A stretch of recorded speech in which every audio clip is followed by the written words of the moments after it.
नमस्कार दोस्तों, जैसा कि हम टाइम एंड वर्क पढ़ रहे थे और जिसके अंदर हमने कंसेप्ट फर्स्ट सीखा था, आज हम कंसेप्ट सेकंड यानी इसके तरीके कंसेप्ट सेकंड के 2 क्वेश्चन कर रहा हूँ। बहुत इंपॉर्टेंट है, आसानी से आपके समझ में आ जाएगा। देखो, यदि एक कार्य को ए 18 दिन में कर सकता है तो बस सीधा सा लिखना है ए, यहाँ पे लिखो 18। बी उस कार्य को 36 दिन में, बी लिखो, यहाँ पे लिखो 36। लेकिन इस पर ध्यान देना, बी 4 दिन बाद छोड़कर चला जाता है। मतलब इन दोनों ने एक साथ काम को स्टार्ट किया। ए 18 दिन में कर सकता है, बी 36 दिन में कर सकता है। ठीक है, एक साथ कर रहे हैं। मान लीजिए स्टार्टिंग में ये दोनों एक साथ लग रहे थे, लेकिन बी 4 दिन के बाद वो चला गया। तो अब बचा हुआ जो कार्य है वो ए कितने दिन में पूरा करेगा। तो देखो, सबसे पहले इनकी स्पीड, आप ऐसा कह सकते हो कि ए एक दिन में 18 ईंट लगाता है, ठीक है, बी 36 ईंट लगाता है। तो मेरे को बताओ, इन दोनों का एलसीएम लेंगे और इन दोनों का एलसीएम आपको पता है कि 36 आएगा, और इसको हम कुल कार्य बोलते हैं भाई। कुल कार्य का मतलब मैं ऐसा मान लेता हूं कि कुल हमें 36 ईंट लगानी है भाई। कितनी ईंट लगानी है? 36 ईंट लगानी है। अब इनकी स्पीड देखते हैं। स्पीड बहुत इंपॉर्टेंट है भाई। स्पीड से पता लग जाएगा कि आपको एक दिन में कितना काम करना है या कितनी ईंट आपको लगानी है। तो देखो, 36 है, एक की स्पीड करोगे तो 36 में 18 का भाग दोगे, यानी इसमें 18 का भाग दोगे तो ये 2 की स्पीड से काम करेगा। ठीक है भाई, इसमें भाग दोगे तो ये 1 की स्पीड से काम करेगा। मतलब ये है कि जो ए है एक दिन में 2 ईंट लगाएगा। टोटल 36 लगानी है तो एक दिन में 2 की स्पीड है उसकी। और जो बी है वो एक दिन में 1 ही ईंट लगाएगा, इसलिए 36 ईंट लगाने के लिए 36 दिन लग रही हैं। तो ये इनकी स्पीड आ गई। हर क्वेश्चन इससे आप कर सकते हो। ठीक है, आप देखो क्वेश्चन क्या था। मैं आपसे ये पूछूं कि इन दोनों की स्पीड कितनी है भाई, तो a प्लस बी यानी दोनों मिलकर इनकी स्पीड क्या हो जाएगी? इन दोनों की स्पीड हो जाएगी 2 और 1 3। मतलब दोनों मिलकर एक दिन में 3 ईंट लगाते हैं। अब यहां क्वेश्चन को समझना। 4 दिन बाद बी छोड़कर चला गया, यानी 4 दिन के बाद बी छोड़कर चला गया। अब मेरे को एक बात बताओ, एक दिन में ये दोनों 3 ईंट लगा रहे थे, है ना, 3 काम कर रहे थे। तो 4 दिन में ये दोनों 12 काम कर देंगे कि नहीं कर देंगे भाई? 12 काम यानी 12 ईंट ये दोनों मिलकर लगा देंगे कि नहीं लगा देंगे? 4 दिन बाद गया है तो 4 दिन तो उसने काम किया है, तो 4 दिन में ये दोनों मिलकर, क्योंकि ए और बी दोनों साथ काम कर रहे थे भाई, तो ये दोनों मिलकर 3 गुना 4 यानी 12 काम कर देंगे, यानी 36 में से 12 ईंट लगा देंगे। टोटल ईंट कितनी लगानी थी? 36। 36 में से हमने 12 ईंट लगा दी, तो अब कितनी ईंट बची भाई? यानी 36 में से 12 ईंट हमने लगा दी, तो हमारे पास 24 काम बोल लो, या फिर इसको आप क्या बोल सकते हो? ईंट बोल सकते हो भाई, ऐसा कह सकते हैं। यानी अब हमारे पास 24 काम या 24 ईंट रह गई। अब ये बाकी बचा हुआ काम किससे करवाना है? हमें ए से करवाना है। किससे करवाना है? देखो, शेष कार्य को, शेष कार्य कितना बचा? 24। ए कितने दिन में पूरा करेगा, यानी ए इस कार्य को करने में कितना समय लगाएगा? तो समय लगाएगा, मतलब 24 टोटल काम है। और जो एक की स्पीड कितनी है भाई, यानी एक दिन में 2 ईंट लगाता है, 2 काम करता है, तो मैं कह सकता हूं कि सर 12 दिन में ये ए उस काम को पूरा कर देगा। समझ में नहीं आया भाई? भाई इनकी स्पीड निकाल लो।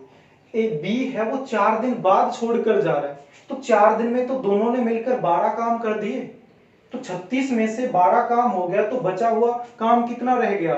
24 काम रह गया, यानी 24 ईंट लगानी रह गई।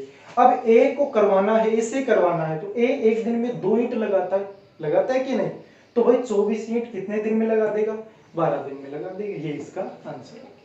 कोई भी छोड़कर जाए, कैसे भी आए, इस तरीके से आप कर सकते हो। मैक्सिमम 5 सेकंड लगेंगे इसमें, अगर आपको कैलकुलेशन थोड़ी आती है तो, है ना। ये समझना, ये थोड़ा अलग सवाल है। देखो ए व बी किसी कार्य को, मतलब ए व बी मतलब ए और बी दोनों मिलकर यदि बात करें तो किसी कार्य को 6 दिन में कर लेते हैं, तथा बी व सी उस कार्य को 12 दिन में, मतलब यदि बी को लगा दें और सी को लगा दें तो 12 दिन में लगते हैं, तथा सी व ए उस कार्य को 24 दिन में, मतलब सी को लगा दें और ए को लगा दें तो 24 दिन में। मतलब अगर मान लीजिए 3 आदमी आपके पास ए बी सी, अगर ए और बी को लगाते हो तो वो 6 दिन में वो कार्य पूरा हो जाता है। अगर आप बी और सी आदमी को लगाते हो तो 12 दिन लगते हैं, और सी और ए को लगाते हो तो 24 दिन लगते हैं। ठीक है, तो उस कार्य को 24 दिन में पूरा कर देते हैं। तो तीनों मिलकर उस कार्य को, मतलब पहले तो हम दो दो लगा रहे थे, या तो ए बी को लगा रहे थे या बी सी को या सी ए को। अब हमने कहा कि भाई ए बी सी तीनों को एक साथ लगा दो, तो ये कार्य कितने दिन में पूरा हो जाएगा ये हमें बताना है। तो देखो पहले इनकी स्पीड पता करनी है। पहले टोटल कार्य बताओ कितना होगा। इन तीनों का एल्शियम की बात करें तो 24 आ जाएगा एल्शियम। अब इनकी स्पीड की बात करें तो देखो 3 स्पीड, a प्लस बी भाग दोगे तो 4। भाई स्पीड कैसे निकालते हैं, 24 में से 6 का भाग दो 4 आ गया, 24 में 12 का भाग दो 2 आ गया, 24 में 24 का भाग दो 1 आ गया। यानी ये a प्लस बी इन दोनों की स्पीड है। भाई ऐसा मत समझना कि एक की स्पीड है, a प्लस बी यानी दोनों की स्पीड है 4। अब ये नहीं पता कि a की स्पीड कितनी है, b की स्पीड कितनी है। b प्लस सी की स्पीड है 2, c प्लस ए की स्पीड है 1। ठीक है, अब हमसे तीनों का एक साथ, अब मेरे को बताओ, अब हमें तीनों को यानी a प्लस बी प्लस सी की स्पीड चाहिए।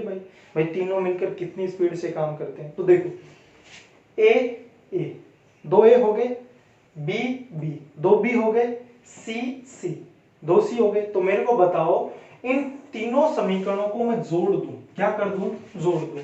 तो a plus A two A हो गया, फिर plus b plus B two B हो गया, फिर प्लस सी टू सी हो गया, इज इक्वल टू इनकी स्पीड 4 2 6 और 1 7 स्पीड हो गई भाई।